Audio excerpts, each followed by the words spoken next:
അങ്ങനെ അവർ ആ ഫോട്ടോ കണ്ട് നെട്ടുന്നു. ആ ഫോട്ടോയിൽ വേറൊന്നുമല്ലായിരുന്നു, ഒരു സ്കൂൾ ഗ്രൂപ്പ് ഫോട്ടോ ആയിരുന്നു അത്. ഇത് നമ്മുടെ അമ്മയല്ലേ ചേച്ചി? ഇവ ചോദിച്ചു. അതെ, എസ്തർ മറുപടി പറഞ്ഞു. ഈ ചേച്ചീനെ കാണാൻ നമ്മുടെ അമ്മയെ പോലില്ലേ? അതെ, എസ്തർ പറഞ്ഞു. പിന്നെ നീ ഒരു കാര്യം കൂടി ശ്രദ്ധിച്ചോ? എന്ത് കാര്യമോ ചേച്ചി? ഇവ ചോദിച്ചു.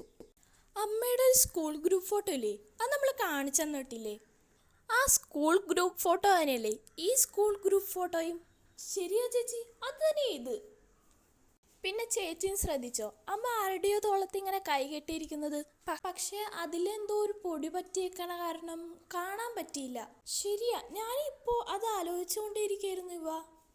അപ്പോൾ നേരത്തെ കണ്ട പെൺകുട്ടി അവർക്കരികിലേക്ക് കടന്നു വരുന്നു. നിങ്ങൾ ഈ വീട്ടിൽ ഒറ്റയ്ക്കാണോ താമസിക്കുന്നത്? എസ്തർ ചോദിച്ചു.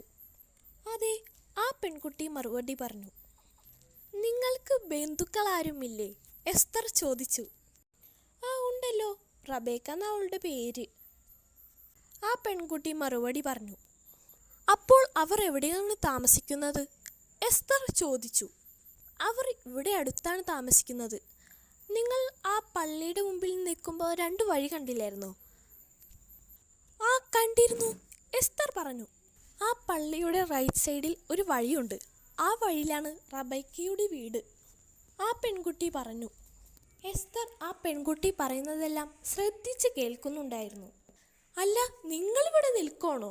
മീനു ചോദിച്ചു. ഞങ്ങളിവിടെ ഉണ്ടായിരുന്നു മീനു.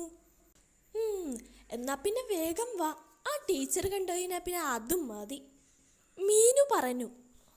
എസ്തറും ഇവയും പിന്നെ മീനുവും നീതുവും അവിടുന്ന് ആ പെൺകുട്ടിയോട് യാത്ര പറഞ്ഞ് പോകുന്നു.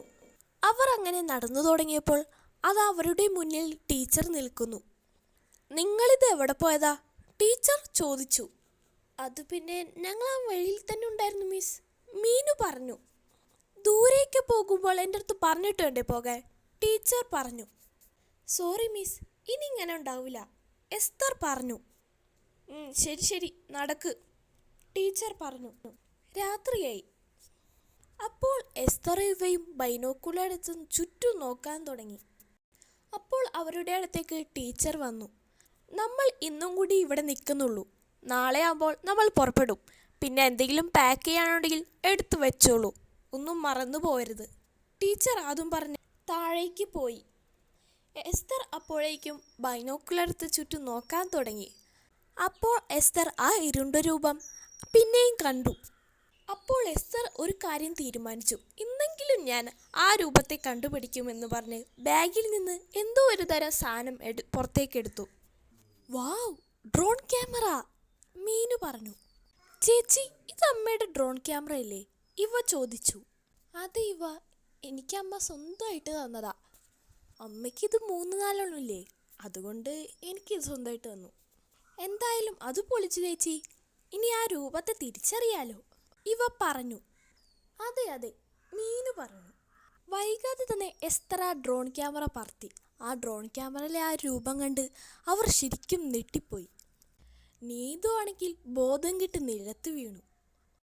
ആരുടേതായിരിക്കും ആ രൂപം? എസ്തർ ആ രൂപത്തെ കണ്ടുപിടിക്കുമോ? ഇതറിയാൻ അടുത്ത എപ്പിസോഡിനായി കാത്തിരിക്കൂ.